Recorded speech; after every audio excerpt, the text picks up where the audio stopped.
facility. There's a deep reflection that needs to be made in terms of what's happening. Many people who have lived for years and years and years, never causing problems, have been deeply affected by what's going on right now. The Chicago-born Pontus said, "One day we'll be asked how we receive the foreigner, urging respect for migrants' spiritual rights."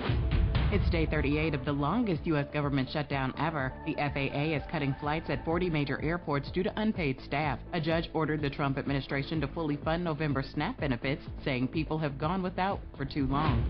And Meghan Markle is back on the screen. The Duchess of Sussex has a cameo in the upcoming comedy Close Personal Friends. Markle plays herself, her first acting role since Suits in 2017.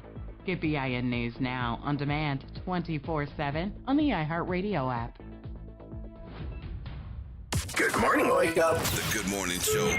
Good morning. On WBOK.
Right here on WBOK 1230 AM. I am Will Sutton.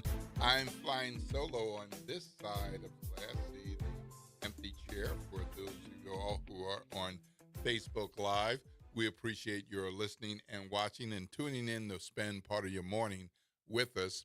And of course, if you're listening on AM radio or via the internet from wherever you might be in these United States, we appreciate your tuning in as well. Well, it's 7:03 a.m. The school zone speed limits are in effect until 9. So if you're getting out and trying to be somewhere for 7:15, you got a little bit of time, but not much. And make sure you have all your stuff together. And above all, make sure you are driving safely and watch out for our babies, please.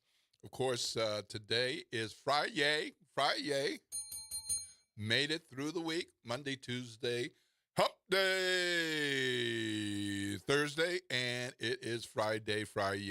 So end of the week. I know some of you all starting your weekend early, and when you got up, it's like it's the weekend. Some of y'all are going to have a half day or 3/4 of the day, or maybe do 2 hours of work, and then start your weekend. A lot of good things going on this weekend. A big one is Xavier University's homecoming weekend. So we're going to be talking to Dr. Renaud Verrett a little later in the show, and looking forward to having a conversation with him about Xavier University's homecoming weekend and how Xavier University is doing these days. Of course, there was a announcement about some layoffs just a few days ago, but a wonderful report from the president to the Xavier faithful yesterday morning. So we'll be hearing from him. And of course, it's that time again for us to hear from our friend Kevin Ferguson, who will let us know about all the exciting things that there are going on and going to be going on in the city of New Orleans. We look forward to spending some time with Kevin and hearing about that. And we also will hear from our friends at Liberty Bank. Angel Burns and cast and crew will be joining us to help us stay financially fit.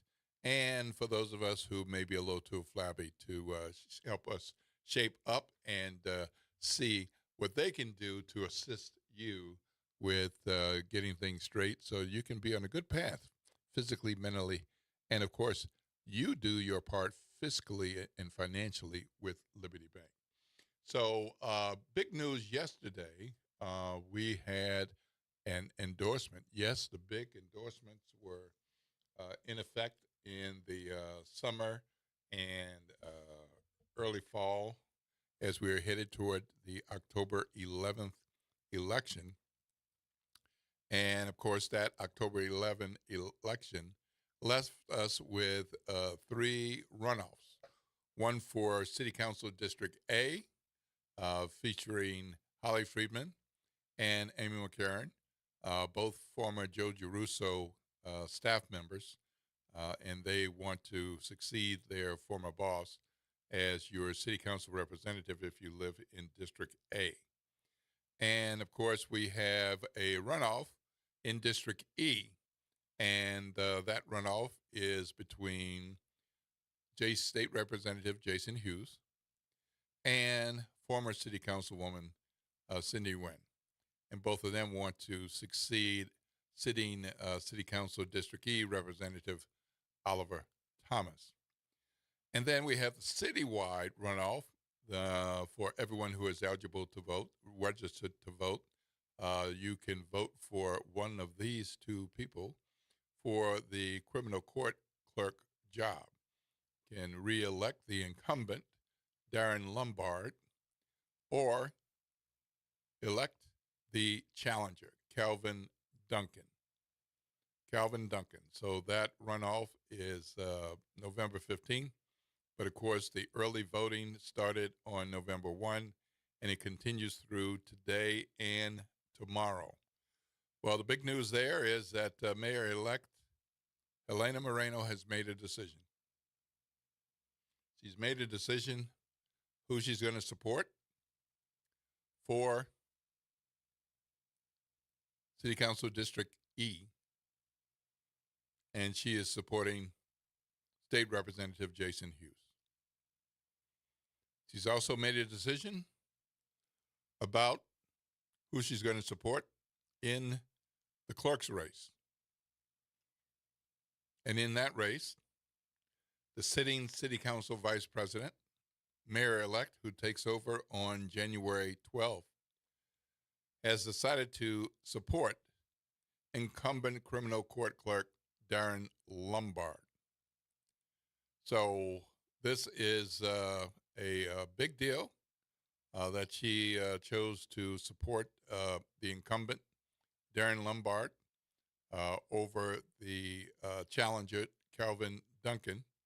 I know there are and there were a lot of Helena Moreno supporters who are also supporting Calvin Duncan. And there were a number of folks who are supporting the incumbent. Otherwise, it wouldn't have been so close in the October 11th election, with Calvin Duncan getting 47% of the vote and Mr. Lombard getting 46% of the vote. And in making her endorsement of Mr. Lombard on a social media post, the mayor-elect said, quote, "He has the proven experience and knowledge to effectively manage our courts and institutions."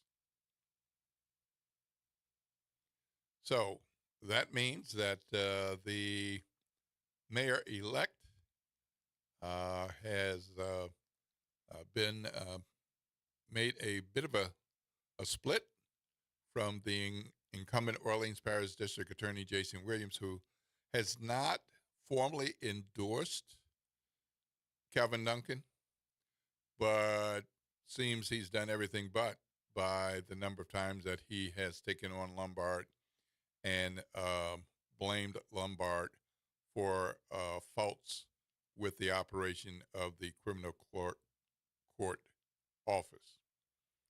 So that includes outstanding bail bonds that the DA says the city should have had paid. And in a text message to my colleague, journalist James Finn at NOLA.com, Williams told him that it's very easy to avoid with simple oversight and accountability, quote unquote. So there's not so much about Duncan as it is about what he views as poor operation of the clerk's office. And of course, Helena Moreno was supported by U.S. Representative Troy Carter. Darren Lombard is one of the closest personal and political allies of Congressman Troy Carter. And looked like Lombard was sailing to re-election not that long ago. And then in the last few days of the election, particularly going into early voting, he made some moves that seemed to backfire. And Duncan tightened it up and then came out on top. So that's some big news out of the political world. Let me tell you about a couple other things you think you want to know, should know, might want to know. The Civil Service Commission in New Orleans has upheld a New Orleans Police Department lieutenant's firing for sexual harassment.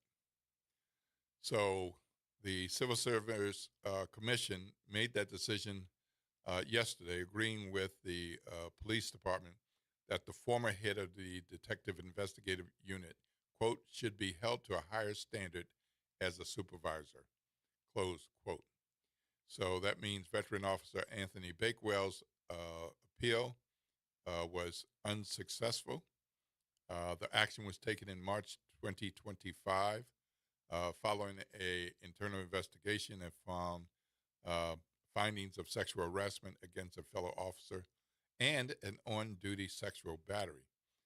It was an anonymous complaint from 2023 to the Independent Police Monitor that launched these investigations into this officer, including criminal payroll fraud, a criminal sexual battery investigation, and an administrative sexual harassment investigation. So that sexual harassment investigation led to what has been described as a slew of explicit comments at work and work events.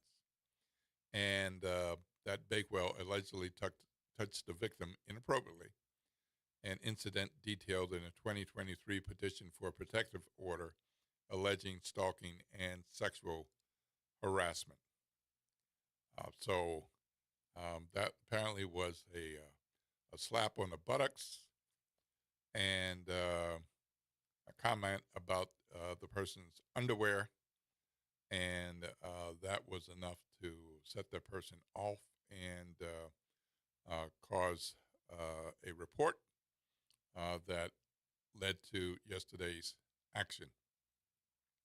We also have an update on the fatal French Quarter carjacking. As you might recall, that was a case where in August, where a Bourbon Street bucket drummer had a beef near Bourbon and Bienville Streets. And the tap dancer got into a verbal altercation with one of what they call the bucket kids over in whatever kind of issue that there was. And another man got involved, and they relocated to 800 block of Bienville Street.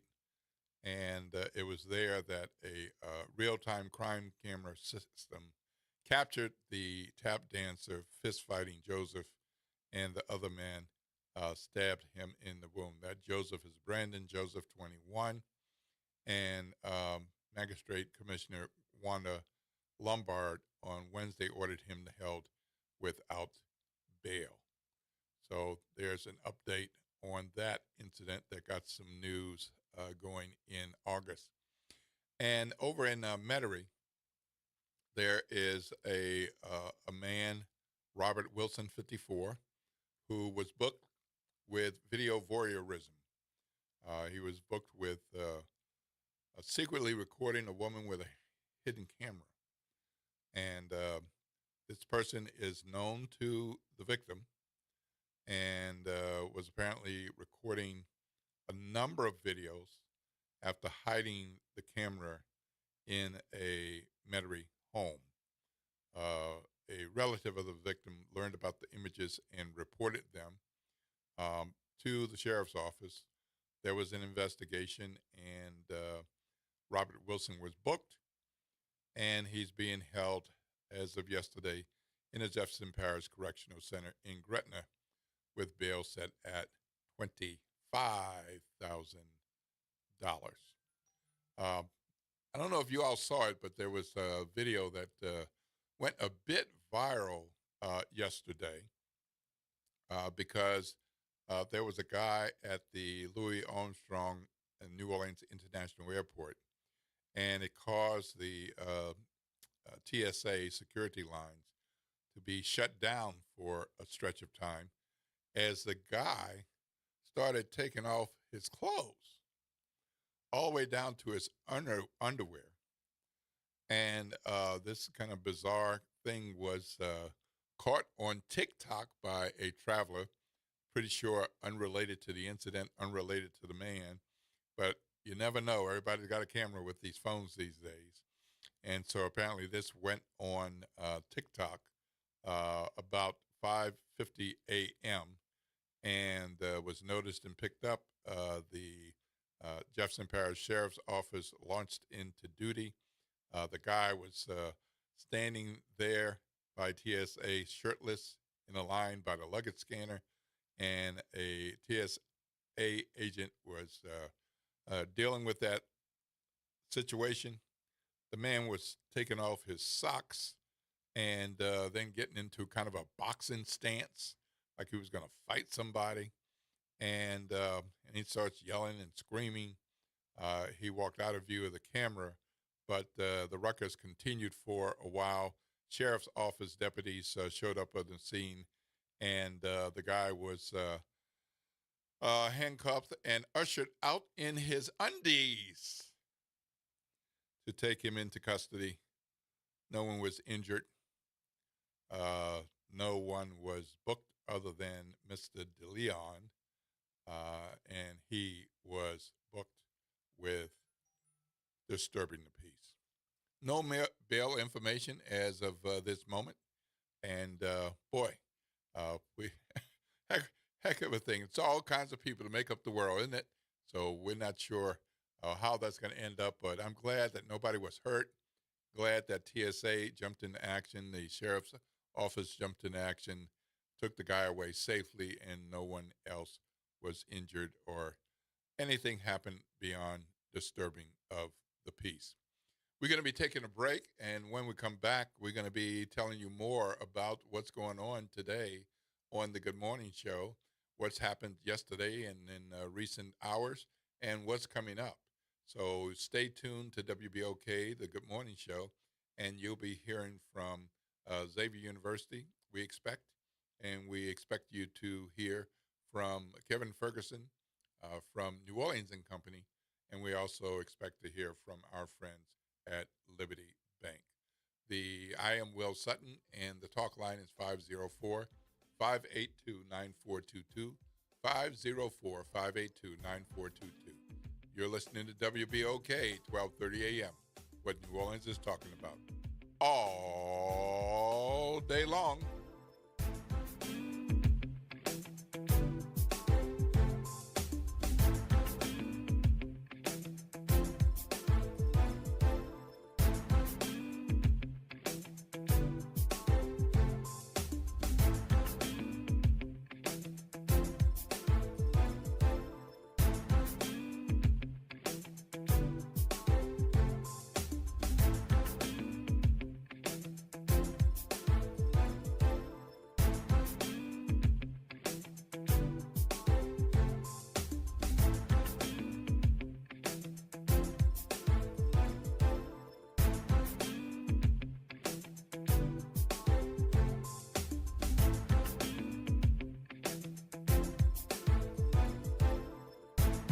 This is the Bloomberg Black Business Beat, brought to you by Lowe's. Despite the fact that Black Americans drink about the same amount of spirits as their white counterparts, they only make up a small portion of those in charge of spirits companies. That's according to research done by Pronghorn. a firm that's investing in Black-owned spirits brands and works to help Black people in the industry reach leadership positions. Dia Sims is co-founder of the initiative and says the work it's doing for the spirit space can translate to any industry. We're building it open code so that the same methodology could be applied to left-handed unicorns that want to get into oil, right? It could be to all veterans that are 6'5" that want to get into tech, right? It's much more around what's the math, the process, the training, the zip codes, the information, the inputs, the outputs, and the measurement that actually drives success. Pronghorn has invested hundreds of millions of dollars in Black-owned spirits companies. I'm Bloomberg's Justin Milliner on the Black Business Beat. Working as a dedicated Fidelity advisor, I always ask, what's important to you? I'll look at those priorities and goals alongside your full financial picture to build a comprehensive plan designed to help grow and protect your wealth. With proactive portfolio insights and an eye on taxes, I'm here to help you make the most of your money. I'm Laura Maxwell, and I'm a dedicated Fidelity advisor. Learn more at fidelity.com/wealth. Investment minimums apply. Fidelity Brokerage Services, LLC, member NYSE, SIPC. Workdays can be unpredictable, but your workwear shouldn't be. With a Cintas Apparel Plus program, you'll have freshly laundered garments for everyone on your team delivered every week. Cintas has workwear for just about any job imaginable, with high-performance fabrics and an uncompromising fit that stretches and moves with you. Don't leave looking and feeling good to chance. Visit Cintas.com and get ready for the workday. Trying to grow your business or increase traffic to your location? We can help. WBOK 1230 AM has a number of solutions that will meet your individual needs. Give one of our consultants a call today at 504-582-9420 or email us at info@wbok1230.com. And remember, an investment with WBOK is an investment in our community. Call today. In the lower nine, we waited long enough for empty promises. Cindy Wynn delivers. She's fought blight, brought housing, and helped small businesses rise again. Now her plan means safer streets, cleaner blocks, and real jobs right here at home. Cindy Wynn building a better east, starting with us in the lower Ninth Ward, paid for by the committee to elect Cindy Wynn. Tune in to The Monitor's Mic, where we talk about oversight, policing, and you.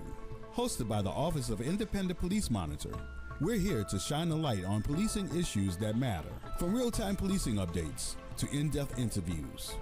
Every Friday at noon on WBOK. The New Orleans Jazz and Heritage Foundation is the nonprofit organization that owns the New Orleans Jazz and Heritage Festival presented by Shell. With the funds generated from Jazz Fest, the foundation invests in Louisiana communities through economic development, cultural enrichment, and free educational programs. To learn more about the New Orleans Jazz and Heritage Foundation, please visit us at www.jazzandheritage.org. Making a difference in the community. WBOK 1230 AM. Good morning, Wake Up. The Good Morning Show. Good morning. On WBOK.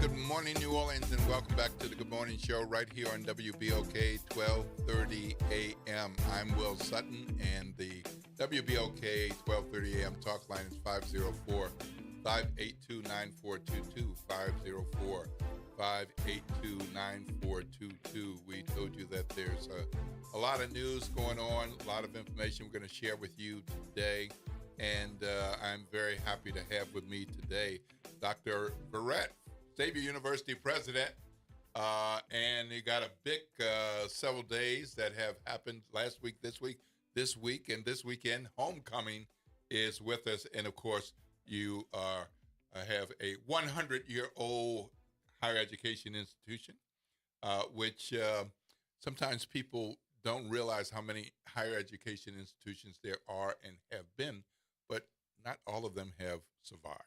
No, they have not. Yeah. Good to be with you, Will. All right. I can tell you, celebrating our 100th anniversary is a reminder of why we were founded, reminding of our purpose, and also it's also refocusing on what we need to be for the next 10, 20, 30, 40, 100 years. So, tell us about some of the homecoming activities that have taken place already. Well, we've had, for example, the breakfast of alumni and donors. We're having our homecoming banquet tomorrow. There was a poetry slam. In fact, I was one of the readers. Yeah. Do we have video of that? I don't know. I wasn't videoing myself.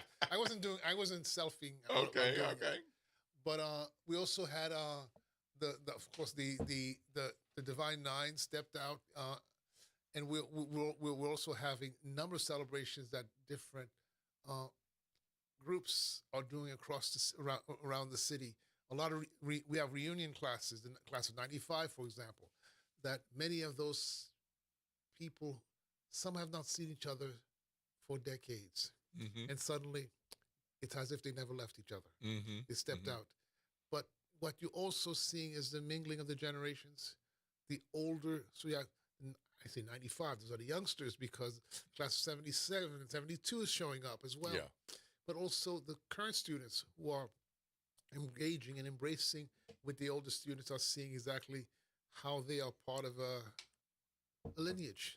And that's, for example, even if you see our homecoming queens over decades who are coming back, and then when they see each other, we are part of a lineage. And also that lineage means that we are bound to who has not yet arrived.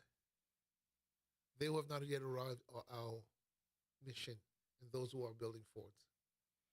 Yeah, and I'm sure you have some folks who have returned, whether they are New Orleanians or Xavier University students who graduated and stayed in New Orleans, and Xavier University from students who graduated from wherever they were. And there are a next generation attending Xavier University. There were some in bibs. There were some that have been carried in bibs by mothers. So understand that. And fathers, too. At the poetry slam, one of the readers had, his little boy was right there in his Yeah. They are coming, and the diaspora of Xavier is everywhere. They're coming. Some are coming from abroad. They really are scattered, and it's our blessing to the world. We just send them off. And when you look at them and you see what they've done and what they've accomplished and what they continue doing, you have to say, this is good. Good. So I won't ask you on the spur of the moment to do your poetry unless you're ready for it. But don't. Yeah, probably not. Okay, not. all right. But not. Tell us, is there a title for it? Well, and what was it? What's it about? There's several poems. There was one poem that was published by that I wrote. Started drafting the morning I heard about Ellis. Most Ellis died. Oh, okay. And it was picked up and published in the paper after a recollection of Ellis's life. It was about basically that time 1918, the flu, epidemic, which most of our parents never talked to us about. And realizing that how devastating it was, and even outside the U.S., where a paper would say that so many people have died, we don't even ring the church bell anymore. And when Ellis died, that quiet, realizing that when Ellis died, if another musician, remember when Thelonious Monk died in New York, and people were out in the street, the musicians were out in the street. When Ellis died, you expected all the fruits of Ellis's training, the people that he shaped, right, would have been there doing a second line for Ellis, right? But it was death quiet. That caught me. And that was one of the timing. That was one of the poems I wrote. And there's another one that I wrote more recently. It was about being in Martha's Vineyard at the Inkwell and watching who were coming to the Inkwell, almost like coming for baptism in the Inkwell. And who were meeting each other at the Inkwell, and kids were playing, old folks like you and me, grizzled folks. And you see them at the Inkwell, and you say, wow. And you remember that once upon a time, the rich folks, but once upon a time, it's where the Negroes and the Pequots were hiding out to keep from the colonists. It's an interesting place. So have you had a favorite activity during homecoming week so far? I know there's still more to come today and tomorrow. Well, I think we have a basketball game. We'll have a second line. We'll have 2 basketball games, yeah, right? Yeah, exactly. 2 basketball games, and we have a second line. Those are coming. I think part of it is when meeting all students who come back. I even had one student who was actually my advisee when I was in Philly. Really? And she said, I'm here. I said, my father graduated from Xavier in '72. I'm here with him. Oh, nice. Nice. There are a lot of joyful reunions because a lot of people come back and remind us that we're all connected. This is family. So if people aren't Xavierites, but maybe they wanted to be, can they come out? Is there anything that they can do today or tomorrow, this weekend? Surely, we'll be celebrating on the quad. The homecoming banquet. God, those things are sold out. Okay, so no go on the homecoming. There's banquet. a gospel extravaganza on Sunday. Yep. So a number of things that are happening that are really part of our celebration. So are tickets still available for Yolanda Adams or no? If you're asking me, that's beyond my pay grade. Okay. But there is a Yolanda Adams yes, there feature, is my the program. staff think here. I suspect it's sold out. Right. I heard it sold because I've had people keep writing me, Mr. President, can you get me? I said, I don't have that power. Yeah. But people are really working hard to get that done. Yeah. And you've got a memorial service on Sunday morning at St. Catherine Drexel Chapel. And that memorial is important for us because it recalls what all the people, not just the people we've lost, but remember what they did. And next week, I should mention, we are, this is our centennial year, and by coincidence, we have the centennial of Xavier, the 25th anniversary of Catherine Drexel's canonization in Rome, which is an interesting moment 25 years ago. This is the 25th anniversary. And also next week, we are hosting, celebrating, participating in what's called in the announcement of the Opus Prize. The Opus Prize is a prize that was begun many years ago that celebrates faith-filled efforts around the world for that make significant change and improve human conditions, and of any faith, Catholic, Muslim, Baha'i, whatever. And every year, one Catholic university participates in helping the selection process. And this year, Xavier was asked to do last year. Xavier was asked to do it for this year. So next year, the finalists arrive. We will be celebrating them. There will be a number of symposia, and this is so because they're coming from around the world. Previous winners, the jury, and there are 3 finalists. One of the semifinalists will be the finalist, and the 2 semifinalists as well. The finalists will receive $1 million for their projects. And that really has impact wherever, in some parts of the world, that's really impact. Yeah. And the semifinalists will reach $250,000. And this will all be done at Xavier next week as the Opus Prize. And it's quite a gathering of our mission identity around the world of being Catholic. Small c means universal, of bringing that human family together. So when will that take place again? Next week, the finalists begin arriving tomorrow. Wow. Not tomorrow, on Monday. Monday. And we'll be celebrating them throughout the week. Okay. And is that something that is open to the public, or is that something that is? There will be symposium. I don't have I don't have the full lineup. No problem. Of events. Okay. Yes. All right. Okay. And but surely you would be welcome. Okay. All right. So tell us about Xavier University and how you're doing. Let's break that down into how things are going with undergraduate college enrollment and what you're seeing in terms of the diversity of the student body, where they're coming from, majors. And let's talk about graduate program, and then we can go from there. To begin with, the enrollment is holding up. We're still seeing at least some struggles from families because the economy is imperfect. And families remember, we are 56% Pell, which means that our students who depend upon, they're probably the lowest fifth of the socioeconomic ladder, in somewhere like that. And that's 56% of our students. So the loans, the financial aid is a factor for them. It's holding up, but we worry that some of the financial aid change are affecting, may hurt in the coming year because they'll come up. Mm-hmm. we are also worried about graduate loans because graduate students within pharmacy, in speech pathology, they depend upon graduate instruments. Some of those laws have been abolished, so we'll be worried. We worry about that. Xavier is doing very well in attracting students, attracting people to us. Our programs are really filling up.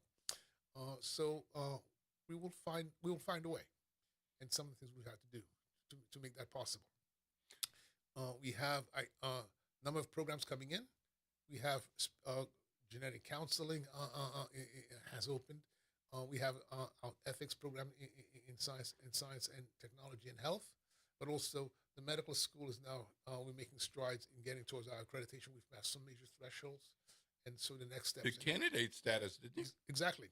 That was voted by the council in October. Let's make sure the WBOK family of listeners understand that, because that's an important next step in the process to having a medical program. School. The candidate status then allows the next step would be to plan the formal visit from the review team, which we'll be seeing. And candidate status is a major hurdle because we have to. That's where they look hard at all of our data. It can not only are you ready to do it, can you do it well? Those questions are being raised by the team. So all of us were pleased, including Leo. Leo Swani Aldine, he was head over heels. So that's a major thing for us. The other things that I should mention, Xavier, is that our students are shining in getting major acclaim. For example, we had 2 Truman Fellows. 2 Truman Fellows, and in the Truman Fellowships, only 2 other institutions had 2 Truman Fellows nationally. There are 50 fellows awarded, 1 from each state. Harvard, I believe Yale had 1, and then Xavier. Xavier, and that Xavier had a pair. So these are the 3 institutions that had a pair of Truman Fellows at Xavier. And Gilman Scholars, we had Obama Scholars. Our students, as they say, they are, when they leave us, they're not the equal and the better of anyone they meet wherever they go in grad school, wherever. And these students are shining. And because this faculty will give them a full measure of themselves. Yeah. Well, that accreditation process, as you know, I've been involved to some degree with higher ed for a while. Quite a while. And so I'm going on an accreditation site team visit in January. Just to kind of give people a little bit of a context, our work started last month. So it's certainly not a vacation. And there's a lot of reading and phone calls and other things to do to review a program. And it's unpaid work. Good point. Unpaid work. We do it for each other. Exactly. Yeah, right. Yeah. So when you achieve these different levels, these different statuses, it means something because it's I look at it as deeper than peer review. Yeah. Because it is very specific about what you have or what you haven't done to meet a threshold, and then how well you're doing based on what you say that you're doing and going to do. Are you delivering on what you've promised? That's right. Yeah. Absolutely. And that's a way that the peer institutions, by evaluating each other, are establishing a standard what they expect the community to give. And that's important. Right. So what is the enrollment right now? Enrollment is 3150 thereabouts. Okay. Very good. That's good. 3150. And we'd hope we'll get 3200 next year, because I think some of that we have to work hard to make sure that the fiscal barriers that cause students not to retain, we want to be able to see how we address them. Now, with that candidate, let's stay on the medical for a moment. With that candidate status, will you be able to start the process of accepting students? No, we cannot. No, we cannot. Next year, or is it okay? We cannot until we get provisional accreditation. That's after, and that. All right, so that's the next step. That until we get that, we cannot begin recruiting or accepting students. Okay. All right. So the work is going on to continue to build on the foundation that's already been set. That work is going on right now. Yeah. Okay. And the faculty, we're naming chairs of departments. Those hires are occurring right now. All right. Very good. Now, of course, you were in the news a few days ago because of I think it was 46 layoffs How about giving our WBOK family of listeners some context? Yeah. Because as I understand it, what you were doing was to get ahead of problems that could be coming and that you anticipate. Indeed, it was, and the staff reductions go along with also some reductions and efficiencies that we captured from every department across the university to reduce our expenditures going forward. One of the things that we're looking at as we were modeling the effect of some of the financial aid changes that we're seeing, which would affect enrollment in some ways, or that we'd have to increase financial aid. So that those are costs that we foresee. The other part is also the reduction of the indirect costs. What is paid to an institution doing research, receiving grants for the facilities, for the support like compliance or all the pieces, security, things like that are not paid by the grant but that have to be there. That indirect cost is paid as a fraction over over the grant. That threatens to be reduced by at least a third. That's in the planning. There's a lot of back and forth, and who knows where that would land. But we expect a reduction of indirect costs. That's also revenue to Xavier. So when we see that gap several years out, it was important for us to see exactly how do we get ahead of that so that we're not doing changes in the middle of a crisis. Mm-hmm. Because I say in the middle of a crisis, you do changes, and often some of those changes are not. They cannot be as well thought as you would have to do that. Mm-hmm. So to ask exactly how can we run more efficiently and create savings, those savings are important for us and create that cushion. That's important for us for our future. Now, did you have any programs or parts of the university that had to be totally eliminated? We did not eliminate. We did not eliminate any parts of the university. Mm-hmm. And what we also had to look at very carefully, so we took some time doing that, was to make sure that we can deliver the quality of service that our students need and also our other stakeholders, people to do that. Because it is really a restructuring of those operations to make them more efficient. That restructuring is important for us to do. And sometimes given that Xavier is so successful in what it does, we can be very comfortable in the way we've done it. So that needs to look at things like how do we put us in a position looking forward to our future and to what we foresee for the next several years.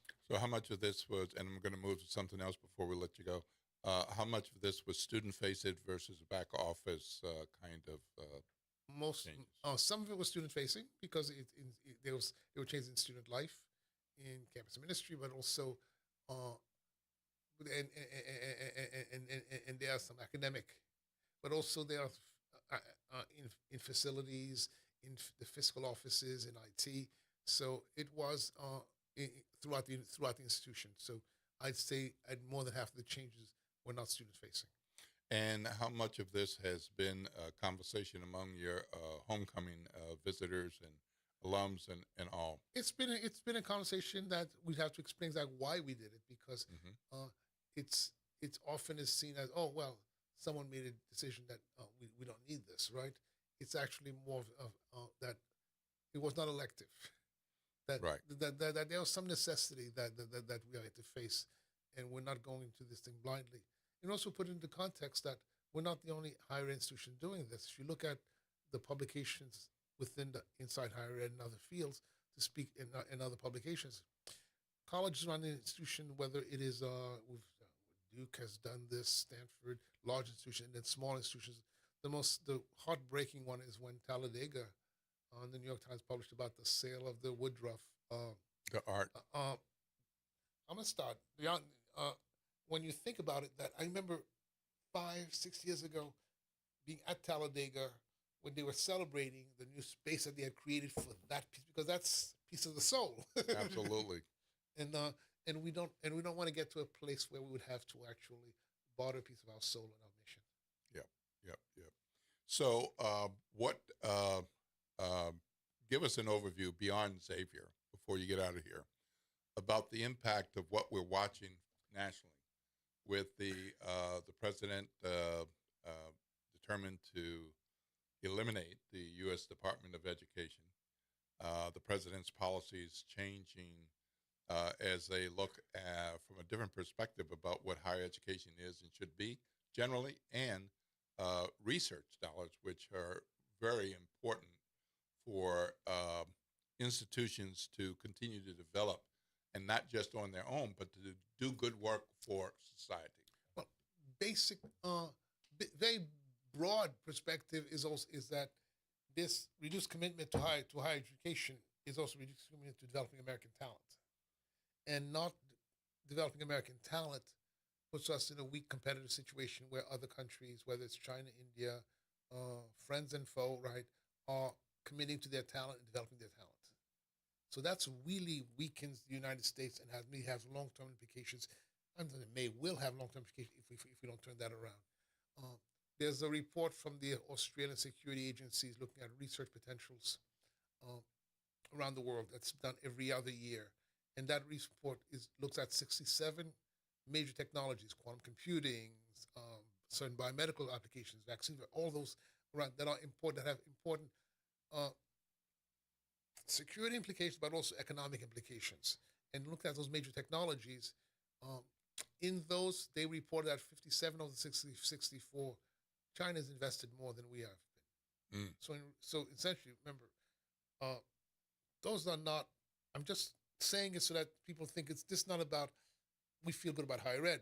Higher ed is a U.S. benefit. If you think from the time that Vannevar Bush and others after this World War essentially created this research powerhouse across, whether it's Michigan's University of Michigan, Berkeley, Harvard, Columbia, like or love them as well. Mm-hmm. That's been a powerhouse for the U.S. To cede that to another or to anyone else is not good. Right now, when I'm seeing that U.S. postdocs look for positions in Europe, that's not good. But the other piece is that to remember that if we don't educate our young people, K through 12 up, we're trying to compete in major international sport. I'm talking about economics, whatever it is, mm-hmm. by choosing my team from only a small fraction of my population. While the other guy is looking for the best players everywhere. Right. That is what that is the question, is because that whether we invest in not just higher ed, but ed, is that I'm not investing in just that person. And I think my brother Walter Kimbrough made a comment several days ago that, remember that there was a time when education was seen as a public good, but sometime in the 80s we didn't think of education as a private good. What does it do for me? Get my job, my BMW, mm-hmm. right? Mm-hmm. Mm-hmm. But education still is a public good, because it's not just I'm educating you for yourself. I'm educating so that this community, the people around you, will be able to stand strong. Yeah. So we forget that. Well, I know you got to get on to some of your other activities and meetings and celebrations and everything associated with Xavier University's homecoming. And if you are interested in finding out more about what's going on this weekend, you can go to xulahomecoming.com and find out more. See if you can get into any of these sold-out activities and events. Of course, you got volleyball game, a couple of basketball games on tomorrow. Thank you so much for being with us this morning. Congratulations on a wonderful homecoming and next steps with the medical school as well. Thanks for being with us. Thank you. Always good to sit with Will Sutton. All right. Thank you. All right. You're listening to WBOK 1230 AM. The talk line is 504-582-9422. WBOK 1230 AM. What New Orleans is talking about all day long.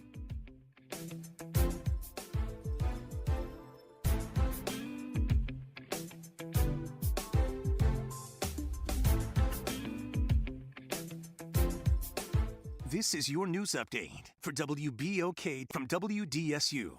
For all your news and weather, watch WDSU News, New Orleans' leader in live, local, late-breaking news. Today at noon and 4 p.m. Wake up your taste buds at Inner City Brews and Bistro, home of the one-of-a-kind peach cobbler pancakes. Start your day with our soulful breakfast favorites. Then come back for bold cocktails and those oh-so-good Creole flavors that always hit just right. In the heart of Treme, Every bite feels like home. Doors open at 8:30 a.m. and find us at 1401 St. Bernard Avenue. Inner City Brews and Bistros, uniquely New Orleans, deliciously unforgettable. Cindy Wynn isn't just a leader. She's our neighbor, a mom, a hard worker, and someone who cares about every family in our community. On Election Day, vote number 55, Cindy Wynn District E. I'm Cindy Wynn, and I approve this message. You've got responsibilities, but that doesn't mean your dreams are on hold. At Southern University at New Orleans, our evening and weekend college is designed with your life in mind. Finish your degree, start a new one, on your time, your degree, your schedule. No excuses, just opportunity. Visit suno.edu and make your next move today.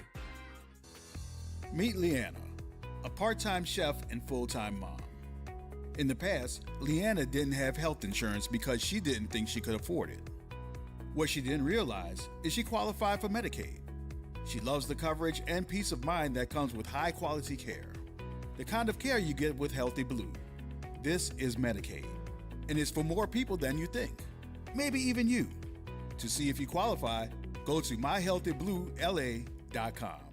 It's that time again, New Orleans. First Fridays is back.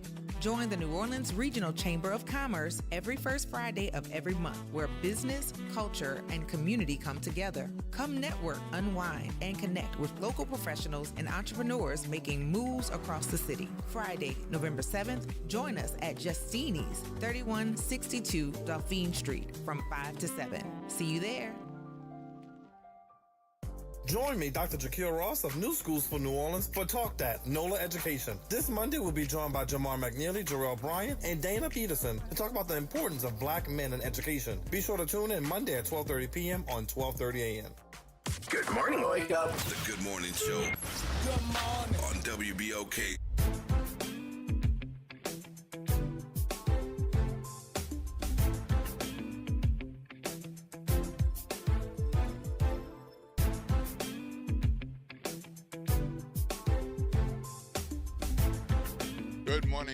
Good morning, New Orleans, and welcome back to the Good Morning Show right here on WBOK 12:30 a.m. I am Will Sutton. It is 7:53 a.m. If you got somewhere to be at 8, you've got about 7 minutes. So hopefully it's no more than 5 or 6. So you can get there and safely park and walking casually and say good morning to the people. Of course, the school zone speed limits are in effect until 9 a.m., so we ask that you be careful as you go about getting on your way. Before you leave home, make sure you got your glasses, your keys, your wallet, your pocketbook, your phone. Boy, it's pretty bad when you leave that phone behind, isn't it? So make sure you got everything that you need. If you got any important meetings, make sure you got all your docs in place and everything ready to go. Take one last look in the mirror. Make sure you look the way you want to look to put on your best face and your best presentation and participation at work today. It is 7:54 a.m., and this is the Good Morning Show on WBOK 12:30 a.m. We just had a good conversation with Dr. Renaud Verrett, president of Xavier University. They're celebrating their homecoming week and weekend this week and today and this weekend. A lot of good activities coming up. Some have taken place already. We're going to have to look up that poetry slam moment with Dr. Verrett, see if we can find that and share that with you at some point. We have heard that Xavier's about 3,100 and change in enrollment. The amount of money raised, $150 million, believe it is. And the medical school with Ochsner has achieved candidate status, which means they can move to next steps. And they have been hiring faculty and staff and appointing department chairs and getting ready for the point when they have the site team visit and then move on beyond that to have the opportunity to welcome students after getting them interested in what Xavier Ochsner has to offer. So I'm sure that some of you all who watch the news on a regular basis heard the big news yesterday that former U.S. Congressional House Speaker, U.S. House of Representatives, Congresswoman Nancy Pelosi did a video message yesterday and said she will not seek re-election to Congress at the end of her term in January 2027. So this is a big deal. Pelosi is 85 years old and still going at it. In her message, she thanked voters for the opportunity and talked about some of the history, including this. We have made history. We have made progress. We have always led the way, and now we must continue to do so by remaining full participants in our democracy and fighting for the American ideals we hold dear. As we go forward, my message to the city I love is this: San Francisco, know your power. So Nancy Pelosi was elected to Congress to represent San Francisco in 1987. 1987. She was 47 years old and became a powerhouse in the U.S. Congress. She was elected by the Democratic Party to be Speaker of the House in 2007. She was the first woman in our nation's history to serve in that role and served as Speaker until 2011, when the Democrats lost control of the lower chamber before returning to the Speaker's chair from 2019 to 2023. The importance of the Speaker of the House is that there's the President, there's the Vice President, and then there's the Speaker of the House. So in structure and in power and authority, you're number 3 after the President and the Vice President. So Nancy Pelosi no longer will be in Congress at the end of her term. And of course, that means that there'll be a floodgate opening of people who are thinking about taking on that position. And after the big win on Tuesday night with Prop 50 in California, which is a state redistricting effort aimed at flipping 5 House seats from Republican and Democrat in the midterms for 2026, it'll be quite interesting to see how that plays into who decides to run for Nancy Pelosi's seat. So it is the seat held by Nancy Pelosi, but it is the people's seat of San Francisco. We're going to be going to break in a moment, and when we come back, we're going to be talking to our friend Kevin Ferguson from New Orleans and Company. This is WBOK, 1230 a.m. The talk line is 504-582-9422. I'm Will Sutton. You're hearing my voice, but I'd love to hear yours. 504-582-9422. WBOK, 1230 a.m., what New Orleans is talking about all day long.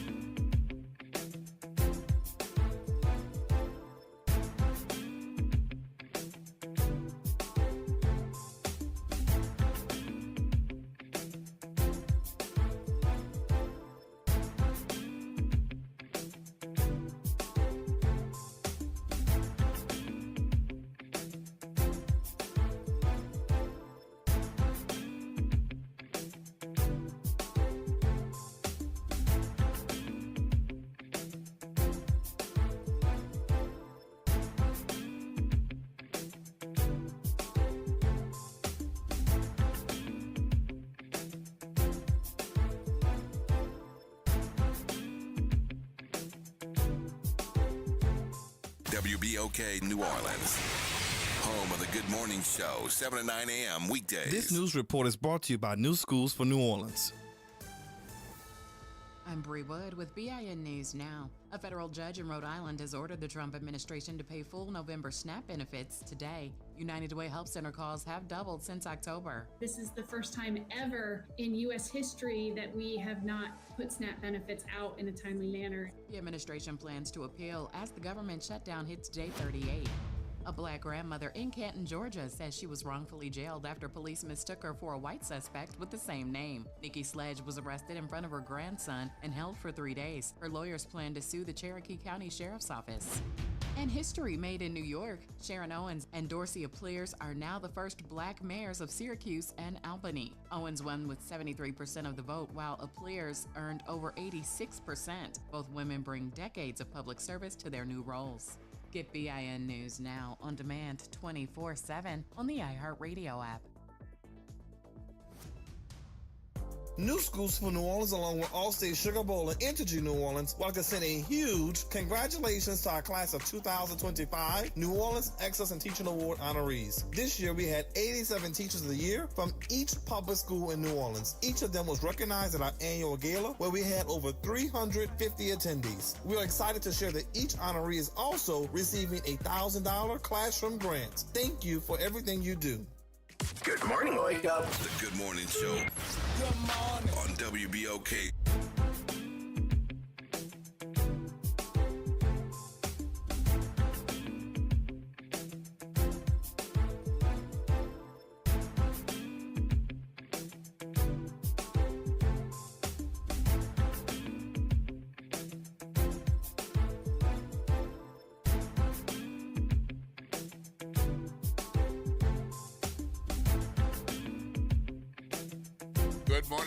Good morning, New Orleans, and welcome back to the Good Morning Show right here on WBOK 1230 AM. I am Will Sutton, and it is 8:02 AM. You got somewhere to be at 8:15. You just might make it, unless it's 20 minutes away, then you're going to be late.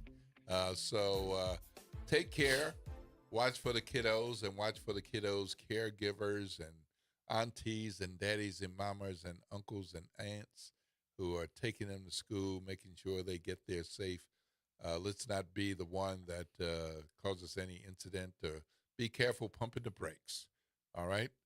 School zone speed limits are in effect until 9, so take your time. Happy to be in conversation once again with our friend Kevin Ferguson from New Orleans and Company. Always good to have you here, Kevin, talking about what's going on and the multitude of options of things that are going on, plus a couple of big announcements in recent days. Yeah, it's great to be here, Will. Thank you guys for having me. It's been a great week. You know, we were talking about a little bit earlier, our team and the partners we work with to have major news on Friday of last week with UNESCO Creative Cities, and then on Monday with the announcement of the Michelin Awards. Great for the city, but it's always great to see some of the work that you've been doing for several years in both of these cases, and building those relationships land and produce some great results for the city. So let's start with that UNESCO thing. I mean, that's not something that every municipality, city can say UNESCO. No, it's exciting for us. And I'll do brief origins. We had an intern who's now full-time staff with us, Tristan Bagala, that really brought this opportunity to our attention several years ago. There's a lot of things we think the city deserves, World Heritage Site recognition from the UN. But UNESCO Creative Cities is another program through the UN's branch, UNESCO, that is a little bit more achievable in a short term. World Heritage Site designation can take 20 years. I mean, there's literally incredible historical things, both in the U.S. and around the world, that are on that waiting list. But he really made the case that he thought Creative Cities was a great program for us to pursue, particularly in the field of music. There's gastronomy, there's architecture, there's literature, a number of ones that New Orleans would qualify for. But I think, like most people, when you think of this city, the basis for so much of what we do is music. And the great thing about this designation, and there was a long application process, we brought together an incredible advisory committee to help us compete for that with folks from the city, the Office of Cultural Economy, New Orleans Tourism and Cultural Fund, but musicians, festival producers, folks like Sunpai Barnes and Robin Barnes, folks like Derek Tabb from the Roots of Music, Big Chief Shaka Zulu, just a really great team we put together. John Patisse came on board to be a part of our advisory committee, and we put together a really stellar application. So we were excited to get that. We're the 10th U.S. city to get a UNESCO Creative City designation. 10th? Yes. Whoa. Yeah, so it is Out of quite all a the cities process. in the nation? It is quite a process to apply, to get considered. So what we're really excited about, this is not just a recognition of the incredible legacy of music that we have in New Orleans, but it's really about what is happening now. So much of that application was about storytelling, the efforts of folks like Derek Tabb, the efforts of folks like Michael White. We talked to him during the application process. Excuse me, Dr. Michael White. The city, all the things that different folks are doing to continue to advance music in the city. So it's a great recognition for what's happening. And part of this is being a part of that network and being able to broadcast this globally, that we have this recognition. But another part is really establishing programs, working on the other creative cities that network to bring expertise here, to export some of the things we're doing. And the opportunities are really endless. We were working with somebody that was formerly with the U.S. mission to UNESCO, and, you know, kind of talking about next steps and how to really activate this. And he said, every city really has their own opportunity with this. You know, the analogy I like to use, it's like a gym membership. You know, you get in what you put out. And so we're very excited about not just getting the designation, but the opportunity to work with our advisory committee to really activate this in a way that's incredible. And it's funny, I was talking with Derek Tabb, we were exchanging emails when the announcement came, you know, and he was congratulating me and us. And I'm like, you know, this is about you. This is about the work that people are doing in this city to make music a continual part of this city in perpetuity. And, you know, I just had this thought, this is a great new designation, but those kids he's teaching in his program, you know, there will be a generation of kids that will know nothing besides New Orleans being a UNESCO Creative City, right? And that's the stuff that gets me excited, that you do this work, you earn it, but in perpetuity in the future, this will be something that the city always has, which is great. And I want to go back to something that you said as a part of telling us about this. So the idea of pursuing this came from an intern? Yeah, well, Tristan is a very special guy. So that's why we, when he finished up grad school, we brought him on full time. He's been a real catalyst for identifying opportunities for us. The Attractions Pass we're going to be rolling out soon was also one of the projects that he developed. So we're lucky. And look, he's a homegrown kid, not New Orleans, but from Lockport, right down the bayou. Cool. So, yeah. Yeah, I mean, you know, and it just goes to show you that you can get a lot out of an internship if you put a lot into it. But what if he knew about this and didn't say anything? Yeah, well, this is one of the things I talk about. You know, we recently hired an intern, and every time we go through the process, I try to identify, you know, obviously not just what we can provide them, but what do they want? What are they excited about? What do they want to bring to the organization? And how do we make sure that it's fulfilling for them as well as for us? And, you know, he's one of the better ones we've ever had, and that's why we locked him down when we could. All right. That's wonderful. Wonderful. And then Monday, my goodness, I mean, we knew there was the likelihood, and then it was the probability, and then it's like, well, let's guess who it might be. And then on Monday, we found out. Yeah, another exciting announcement. You know, Michelin has become, you know, for decades, such an incredible name when it comes to dining around the globe. That relationship's really another one that's been curated for years, right? There was conversations with Michelin when I started back in 22 at New Orleans & Company.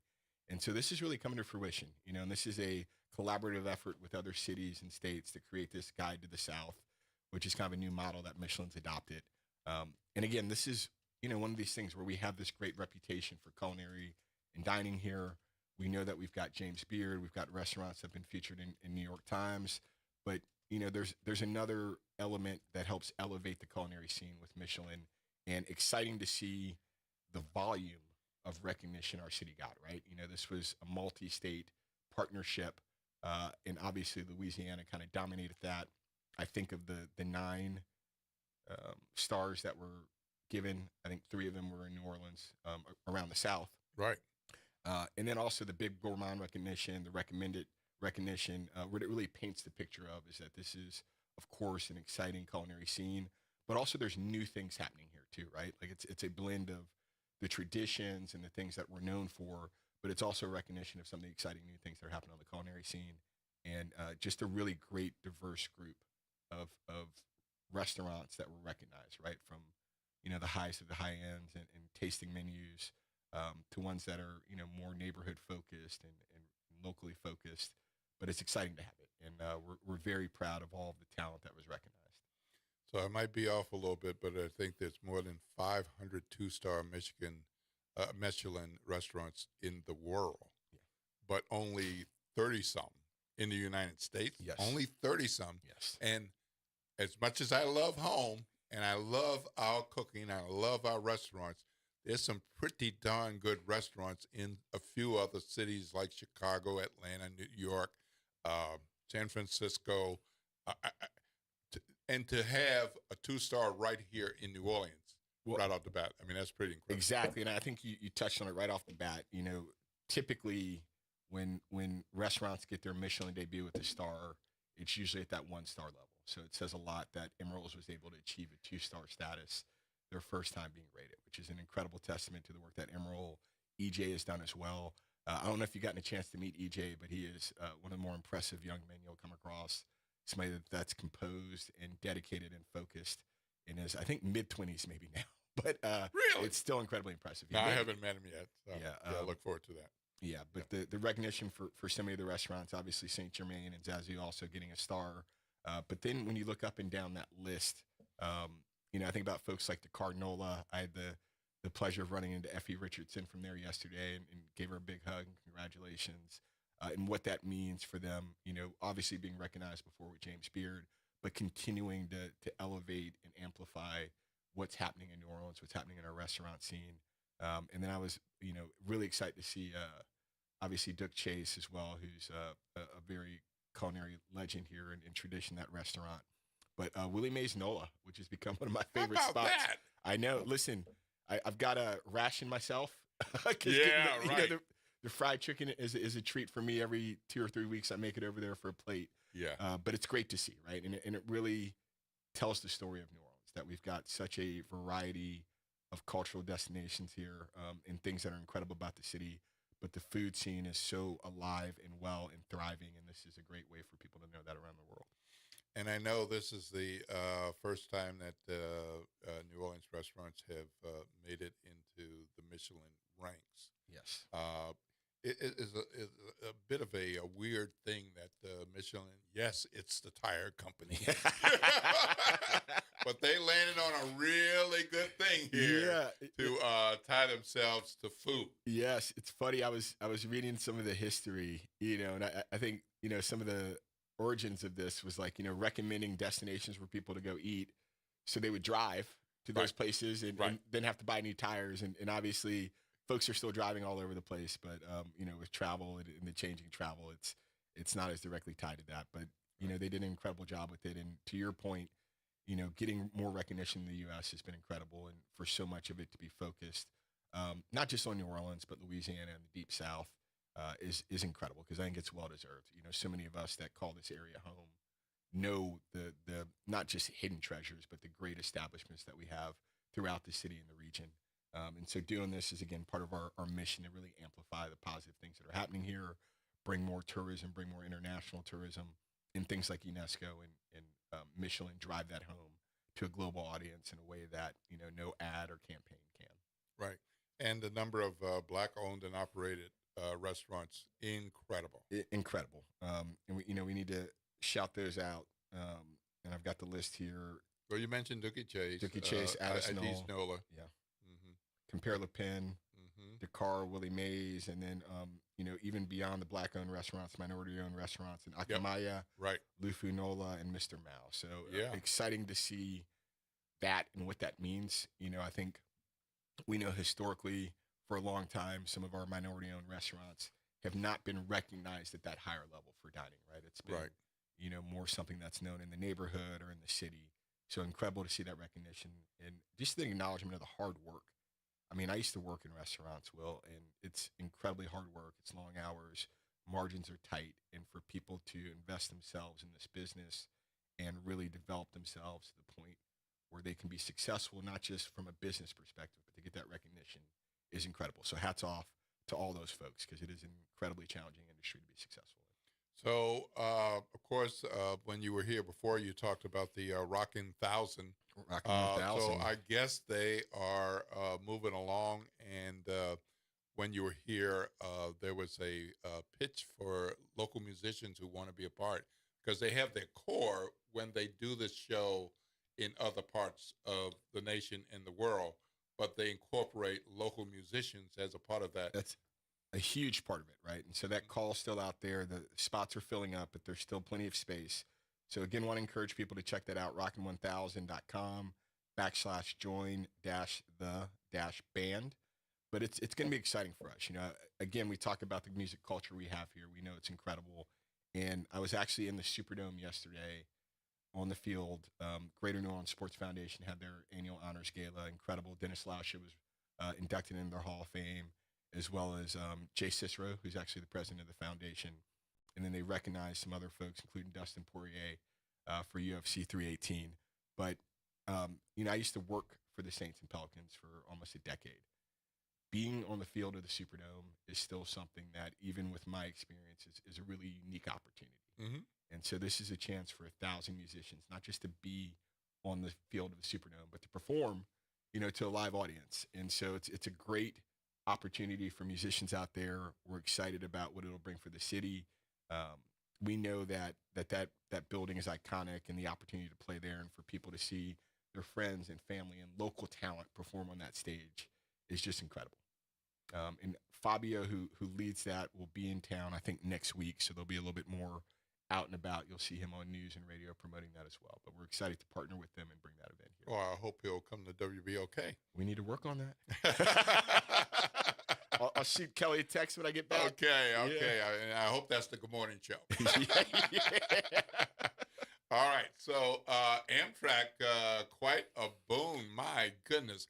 If ever there was a success story about fussing and fighting about an Amtrak need, sold out in the first week, and ever since it's just been going gangbusters. It's been going great, and what I love about it is the anecdotal stories you hear, right? And you know, anytime I've seen an article or something on the web or you know something on social media, such positivity from the people that have experienced it, right? And that's what really tells the story. You know, certainly the statistics and knowing that it's full. But when you hear people talk about how great the ride was, what they enjoyed, making recommendations to other people about how to utilize it, it's incredible. And you know, this has been no secret, Will, that we know connectivity means a lot. And when you make things more accessible for people, they take advantage. You know, this part of the country, certainly, you know, we love and promote New Orleans. We know how special it is, but the connectivity to the Gulf Coast, to our neighboring cities, Mobile, Gulfport, that's a huge part of this too.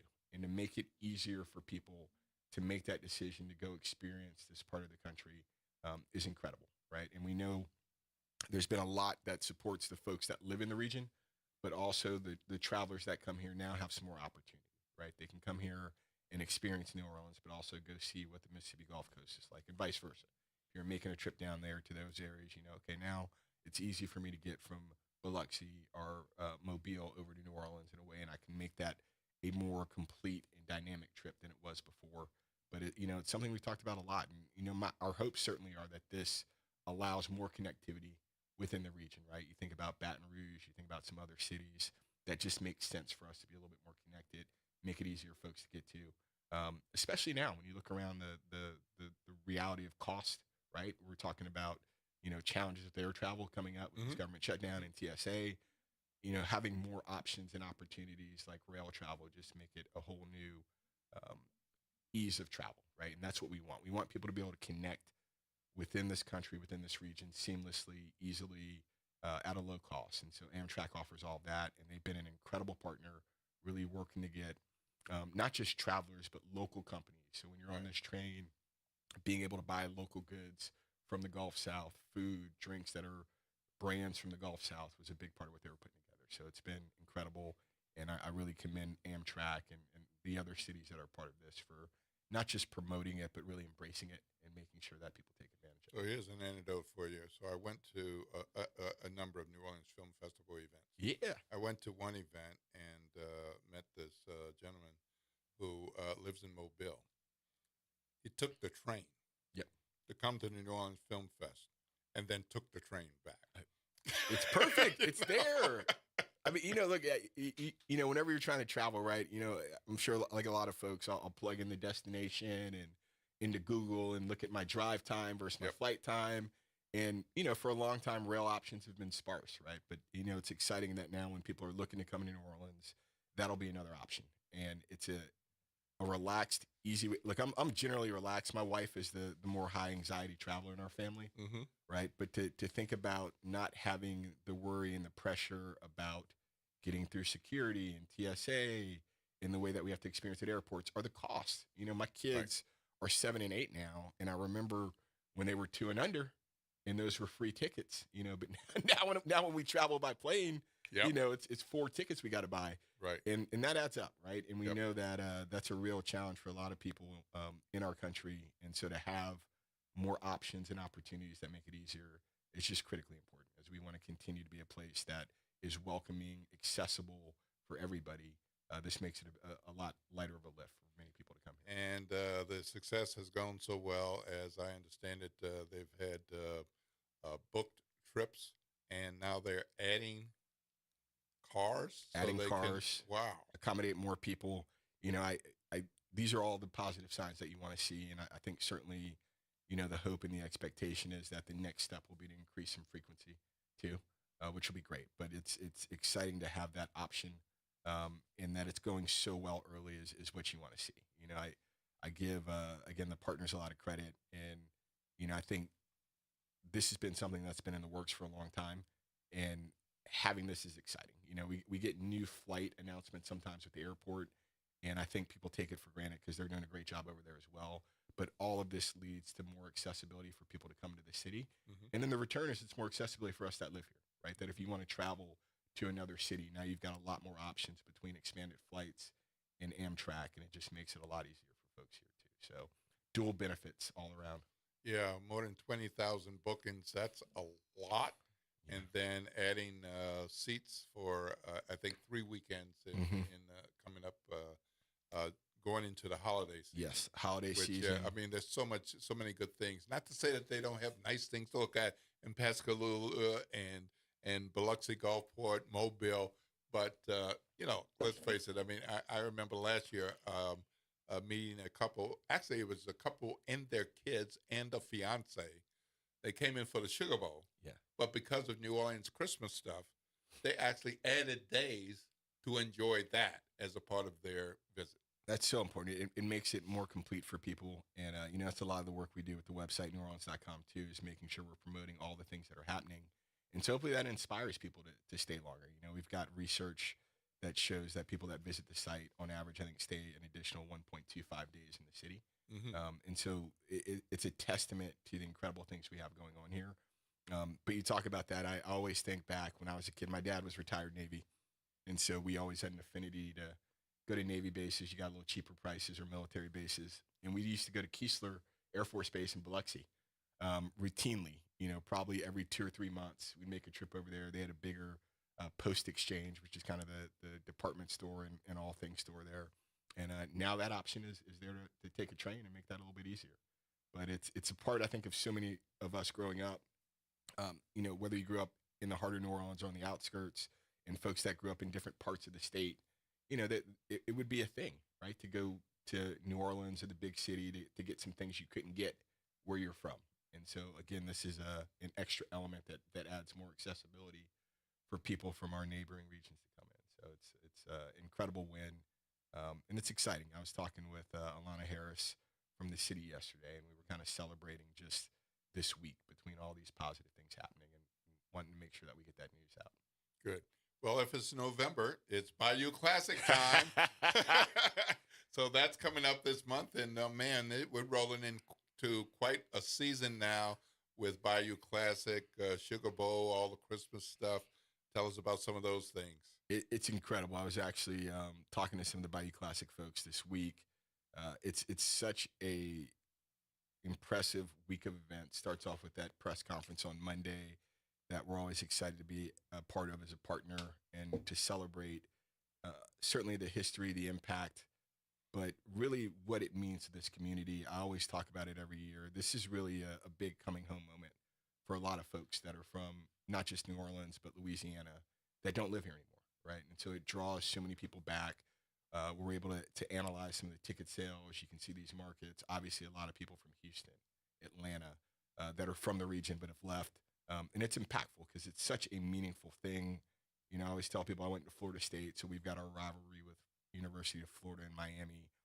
But I've never seen anything like Bike Classic, right, where it's this incredible rivalry, but it's civil. There's so much respect between the schools, and you see it, you know, whether you're at the Hyatt, which is kind of the headquarters hotel, or around town, or you're at the actual events, the Battle of the Bands, or the game itself.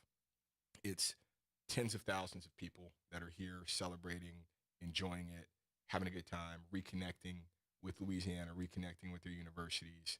But it's the best kind of rivalry, because I've seen the worst kind of rivalries, and this is just an incredible thing to see. And so I encourage folks, whether you participate every year, whether you've never done it. I did not go to HBCU. I didn't go to either one of these universities, and it's something that I've not missed out on, I think, for the last 7 years. Bring our kids. Used to push them around in strollers in the dome to go to this game, and it's become an incredible part of that. One of them roots for Southern, one of them roots for Grambling. That's funny. Well, you know, when you have kids, well, they tend to like to have different sides and to push against each other, and so they embrace that too. But it's a great season. We've got our holiday site up now. There's a tremendous amount of events happening, from the bonfires in Algiers to events like Po' Boy Fest that's coming up next weekend, as well as Beignet Fest that's coming up. So enjoy this good weather. It's a great time to get outside. I was talking with the organizer from Beignet Fest this last week, and excited about this big weekend coming up. They're excited about the connectivity with Po' Boy Fest, that it's kind of like a New Orleans food weekend with those two events happening next week, but so much more always happening. NewOrleans.com is a great place to find that.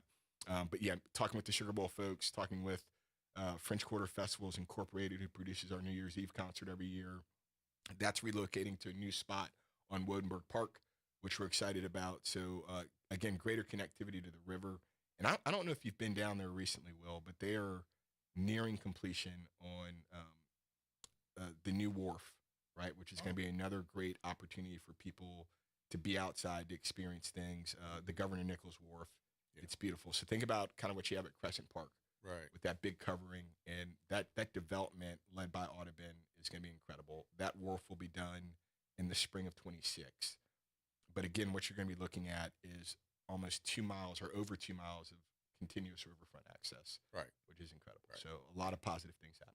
Well, we really appreciate you coming in again and sharing the big news with us, and reminding us of some of our annual activities and special activities that are coming in New Orleans, like that 1,000 musicians thing. Pretty excited about that. And, of course, we've got Bayou Classic, and we've got the college football playoff championship as well.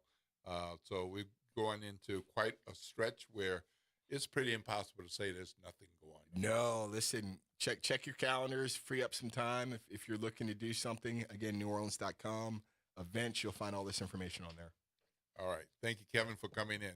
WBOK 1230 AM. I'm Will Sutton. We've been in conversation with Kevin Ferguson from New Orleans Company, talking about all the wonderful things that are happening, some tremendous successes, and some designations with UNESCO and Michelin.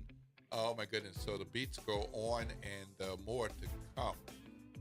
This is WBOK 1230 AM, what New Orleans is talking about all day long.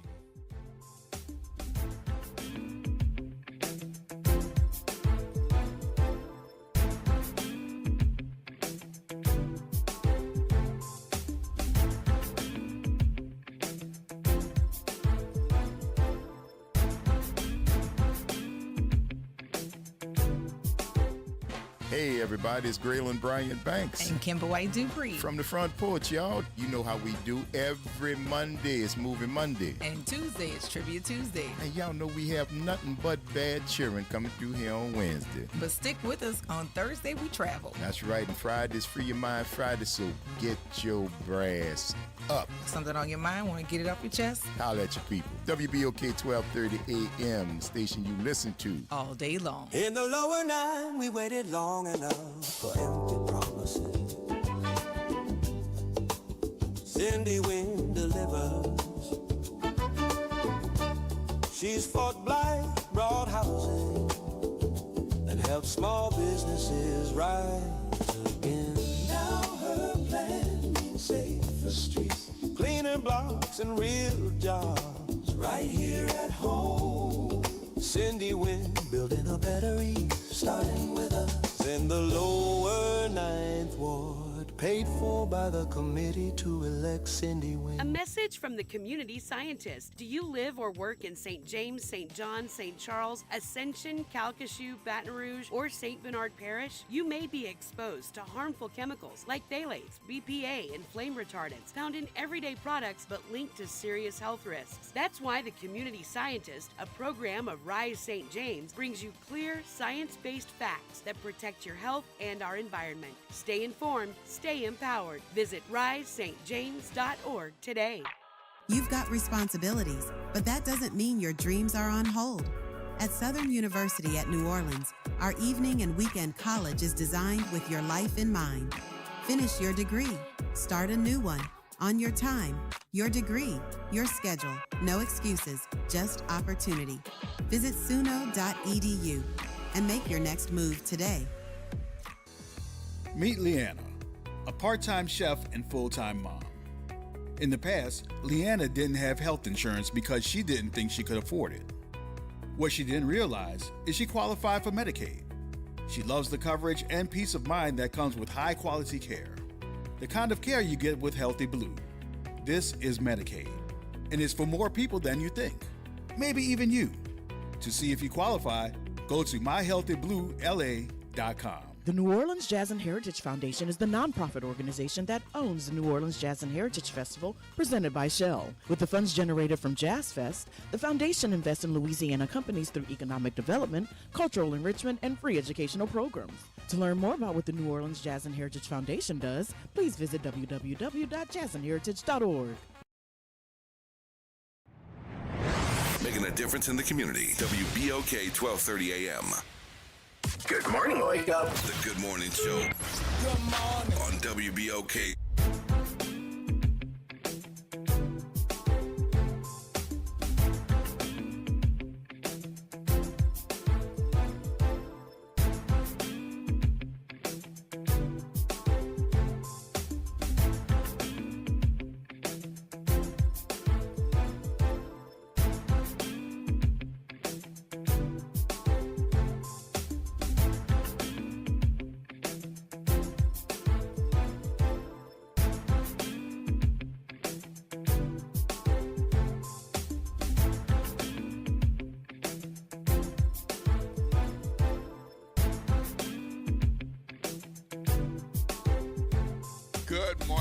Good morning, and welcome back to the Good Morning Show, right here on WBOK 1230 AM. I am Will Sutton, and we just had a good conversation with Kevin Ferguson from New Orleans and Company. Man, a lot of good things going on. That UNESCO designation is huge. The Michelin designations for so many of our restaurants, especially for Emerald's with that 2-star designation. Man, that does not happen when you get a first-time Michelin rating. Usually it's 1 star, and you might get the 2 or 3. Emerald's hopping out there with 2, and then we got a number of our black restaurants on the list as well. Great news there.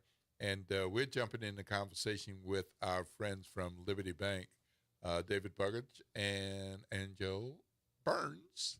Here you are again at WBOK in the studio, live and in person.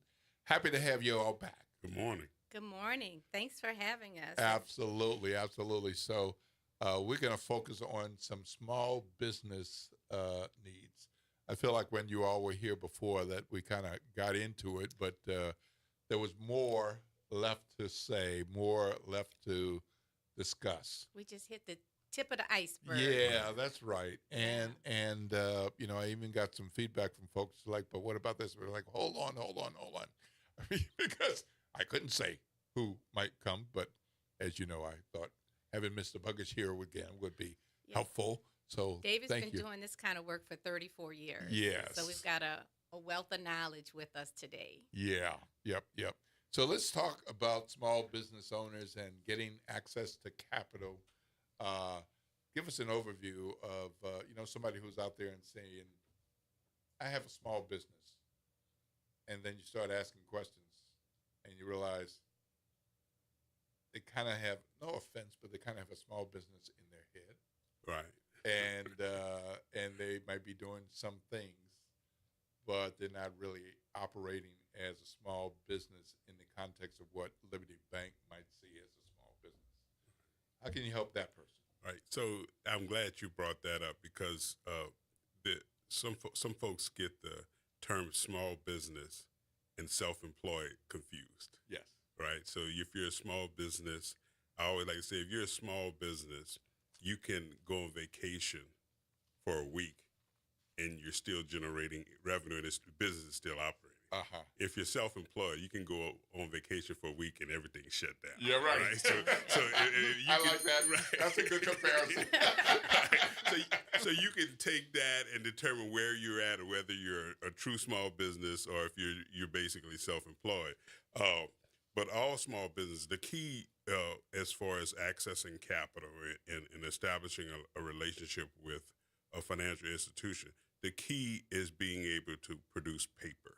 And by produce paper, I'm meaning being able to produce financial documents, being able to produce incorporation documents, and just being able to provide a package to the financial institution so that they can assess the risk and determine if they are going to provide you with that capital.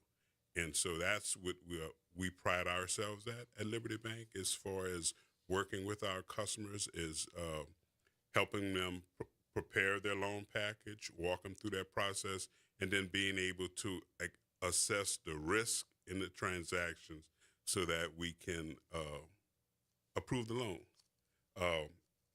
Our Liberty Lightning Loan product, I think that's the vehicle we're using now. That's our superstar for small businesses, which is a small business loan used for working capital needs, equipment purchases, and it's up to $50,000. And we try and turn that around. By turning around, I mean provide the business owner with a loan decision within 48 hours, right? And so that clock starts when the package is complete.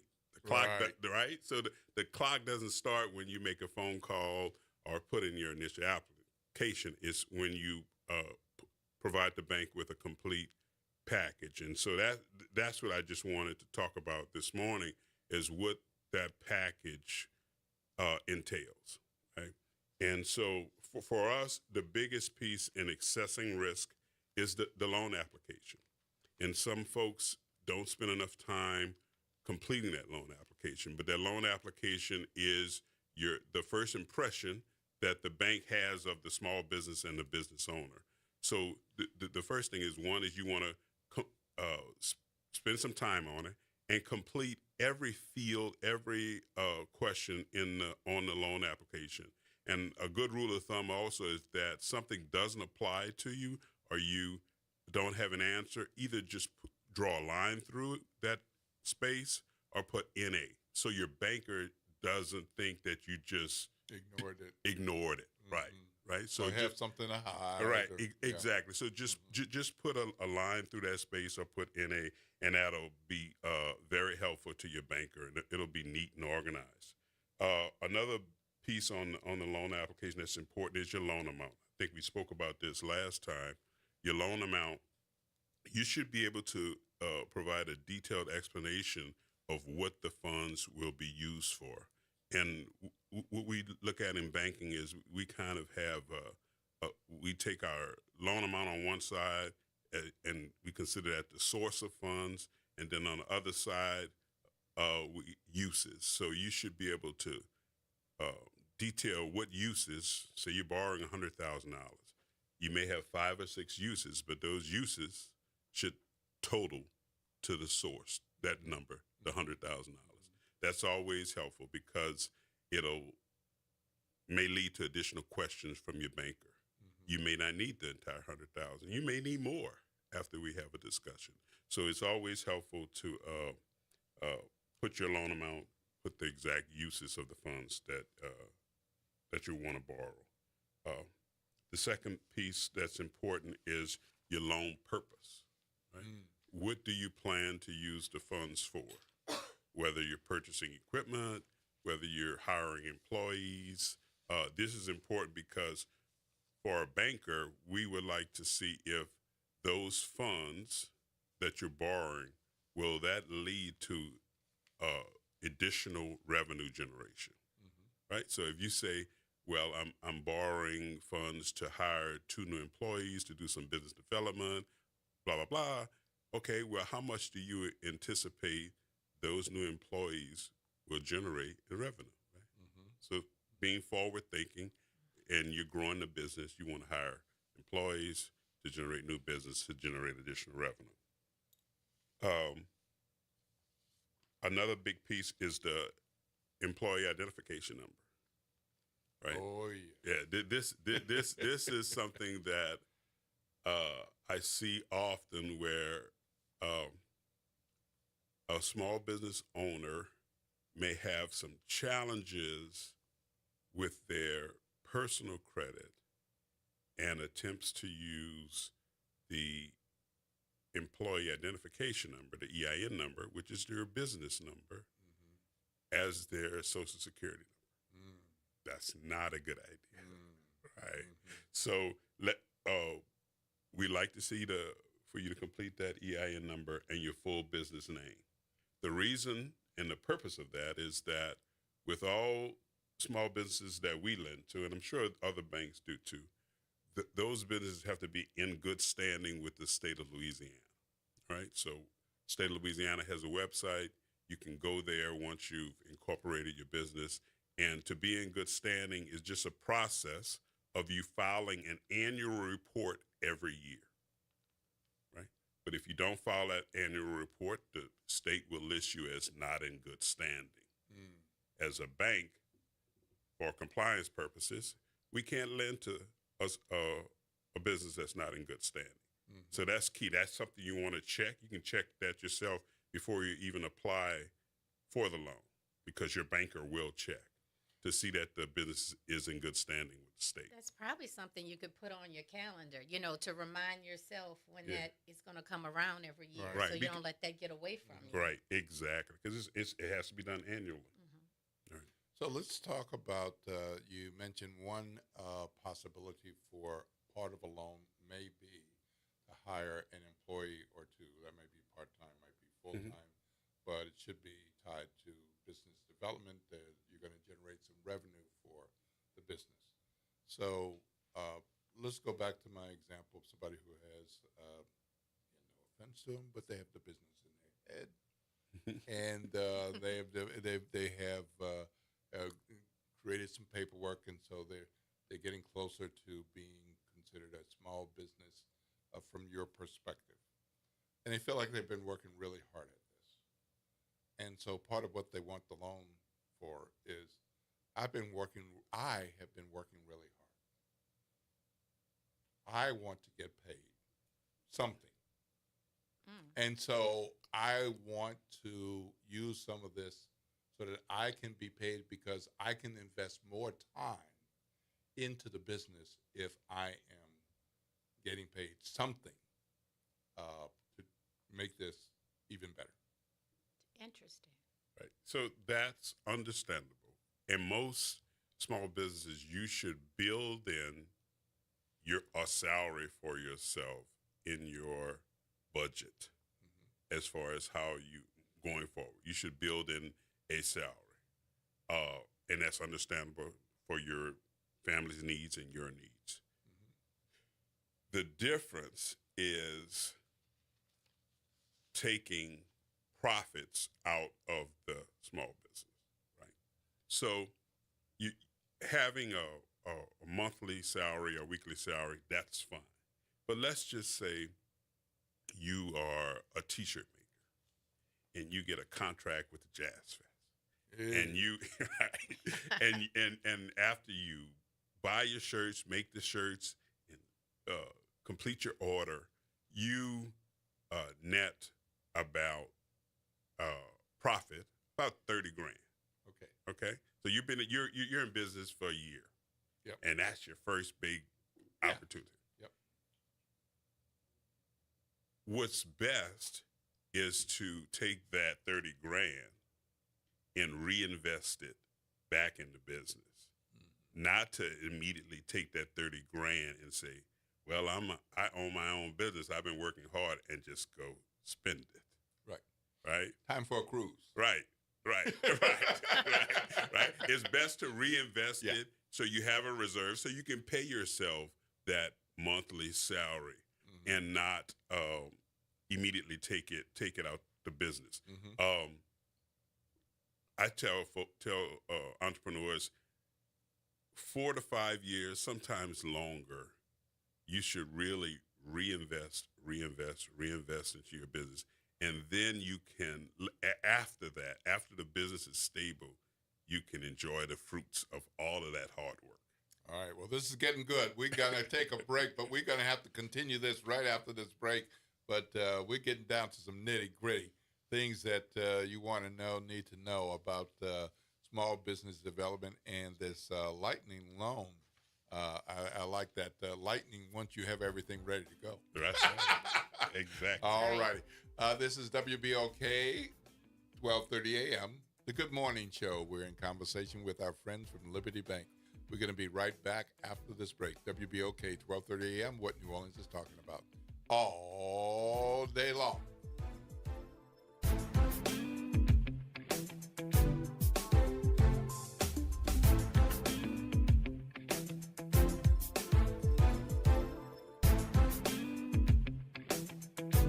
Norman Robinson is back. Can you hear me now? And he's taking no prisoners. Can you hear me now? Each weekday, Norman Robinson brings you commentary with Off the Top. The incident was shocking, disturbing, disgusting, disappointing, and sad. Each weekday, Off the Top with Norman Robinson is heard exclusively right here. It's Off the Top with Norman Robinson on WBOK 1230 a.m. What's up, New Orleans? This your boy Kango Slim, one half of the group Partners in Crime. Letting you guys know that on November 8th, we will be over at the Fresh Market on St. Claude Avenue, supporting Cindy Wynn for the win in District E. Please come out, show your support, show your love. We need change in District E, which is why Partners in Crime support Cindy Wynn. See you guys November 8th at the Fresh Market. The National World War II Museum. Located in the Warehouse District of New Orleans, the National World War II Museum tells the story of America's experience in the war that changed the world, why it was fought, how it was won, and what it means today. Visit them online at www.nationalww2museum.org for time tickets and safety information. This is Calvin Duncan. Since I was in prison at the age of 19 for a crime I didn't commit, I fought for truth and justice. My opponent teamed up with MAGA to lie about my innocence, lie about his record, broke election law, and let court documents get thrown in the landfill. We deserve better.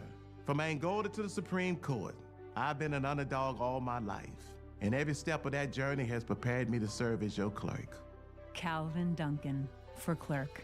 Paid for by Calvin for clerk. Ladies and gentlemen, welcome to the Benefit Solution Group annual enrollment period update. Who do I have on the line with me today? Hey, this is Lori Swanigan, CEO of the Benefit Solutions Group. And I'm Vanessa Scott, broker senior advisor with the Benefit Solutions Group. Can you guys tell me what is annual enrollment period? The annual enrollment period, the acronym for it is AEP. It starts October the 15th and it goes through December the 7th. Why is open enrollment so important? It is a time for anyone with Medicare. Any person with a red, white, and blue card can actually get a plan. There are forms that you need to fill out to even get your prescription drugs. So can we go ahead and throw that number out there? Yes, let's do it. Again, that number is 504-621-3687. Awesome. And that's going to be Vanessa Scott coming to your doorstep. It's Benefit Solution Group. Don't let the laws change and leave you stuck out. Get your Medicare review today at 504-621-3687. Benefit Solution Group is a licensed independent agency not affiliated with the U.S. government. We offer Medicare, Advantage Part D, and Medicare plans for major areas in our market area.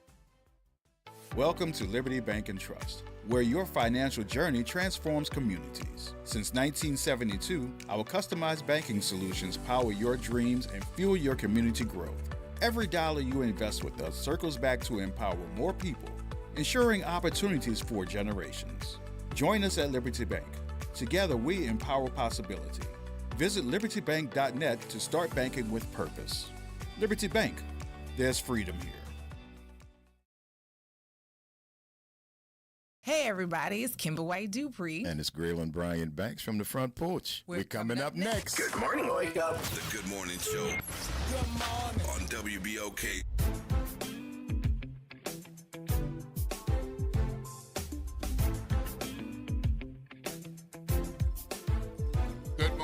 Good morning, and welcome back to the Good Morning Show right here on WBOK, 1230 a.m. It is 8:51. Yes, school zone speeds are still in effect until 9, so watch out for our babies. Be safe out there. You got somewhere to be at 9. You've got 20 minutes to go.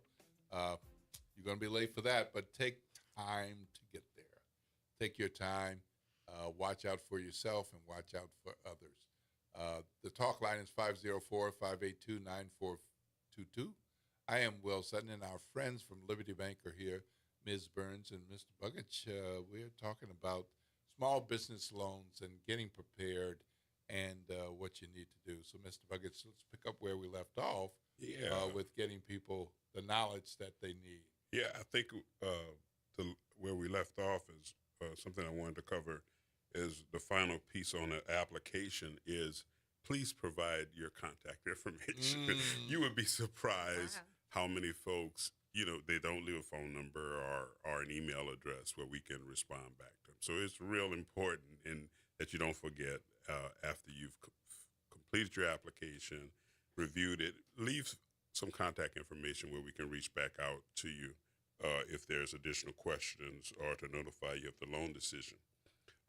Once the application is completed, we do require additional financial documents so that we can review your loan application and determine the risk. The first piece is we like to see 2 years of business and or personal tax returns. If you file separate business returns, we'd like those in addition to your personal returns. Some small businesses, if it's an LLC, they will just file a Schedule C as part of their personal return. So we would ask that you provide us with a complete set of tax returns for your business. If you haven't filed yet, some owners may have filed for an extension. Just provide your banker with a copy of that extension request and then go back another year. So we're in 2025 now, so we would ask for 23 and 24. If you haven't filed 24 because you had an extension, you provide a copy of the extension for 24, and then you provide 23 and 22, right? So we want to see at least 2 years tax return for the business, both business and personal. Also, you should provide your banker. We do like to see a personal financial statement. And a personal financial statement is going to just list all of the assets and liabilities and the net worth of the business owner or the guarantors. Now, is that an individual or individual? For the individual. So the primary owner of the business.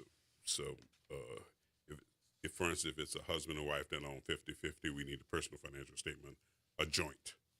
If it's just one person, a personal financial statement on that person.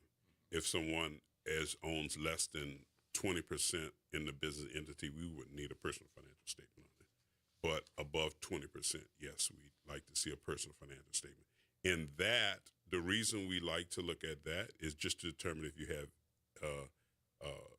assets or if you have other assets that maybe will allow us to approve the loan in a different structure, right? So maybe if you have some equity in your home, your loan request is borderline, maybe we can structure something using the equity in your home to get you across the finish line.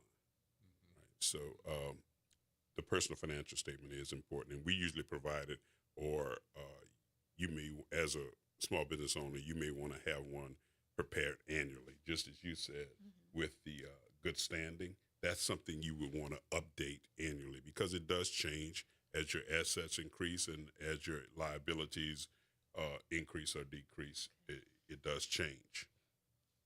The last piece that's important of financial documents that we require is 4 months business bank statements. So we like to see the business bank statements. It's used basically to determine revenues and expenses and match that against either what's in your tax returns or what's in the financial statements you have provided. And, you know, if there's any other debt out there that may not have been disclosed, it may show up in your bank statements. So let me ask you about that. Again, you know, there are people at different stages of small business. So someone who has joint accounts with his or her spouse, so that would be a part of what you would want to see. But the small business spouse has a separate account that they have treated as their business account. But it's in their name. It's not really in the business name, but they have treated it as a business account, a stash of money that they use for business expenses. When something is earned, that's where the money goes. It doesn't go into the joint account. Is that okay, or do they need to kind of reestablish that under the official business name? It's always best to establish it under the business name, because typically the bank doesn't ask for your personal bank statements, right? And just as a matter of privacy for that business owner, if you have other things going on, you wouldn't want to provide that information if it's not necessary. So I have run into customers who have done that, and it's just a little bit more work for the lender, because then you have to pick through that account to see what are business expenses or business income and what's personal income. So it just makes it'll slow your the process up, because it's just more work for your credit analyst. A lot cleaner and a lot faster, right? Right. It's a lot cleaner if that if you keep it separate. Keep it separate in a business account. And then the other piece too is that the commingling of business income, not only with personal assets or personal income, but if you have another, let's say you have another business, right? And say that income from my T-shirt business is also supporting my rental property business. That's right. Yeah, So that's difficult for a banker to pick through, so that we can get a picture of where the business stands. So it's always cleaner, and it'll expedite the process if you have a business bank account. And if you have two small businesses, I see it all the time, where you may have your T-shirt piece and then you have some 4 or 5 rental properties that you own. Keep a separate business bank account for each one of those. All right, we got about a minute to wrap up. I want to make sure that people remember about Money Matters as a part of getting your financial house in order. That might be a step you might want to take before the Lightning Loan process. Yeah, I mean, Our Money Matters. We just go to libertybank.net and you'll see the financial resources tab. Click it. You'll see Our Money Matters. Go ahead and sign up. If you find out you really got to work on that credit score, or if you maybe want to consolidate some debt because you've got that high interest credit card, go there and work on your, financial house. And so you can go ahead and get that Lightning Loan. Our Money Matters is here for you through Liberty Bank. All right, very good. Well, thanks again for being here with us, Ms. Burns and Mr. Buggets. Great to have you all in the house again at WBOK. Thanks for spending some of your Friday morning with us. I know you got other things to do on behalf of Liberty Bank and the community, as Liberty Bank always looks out for us. And hopefully you'll have a wonderful Friday and an incredible weekend. You're listening to WBOK 1230 AM, what New Orleans is talking about all day long.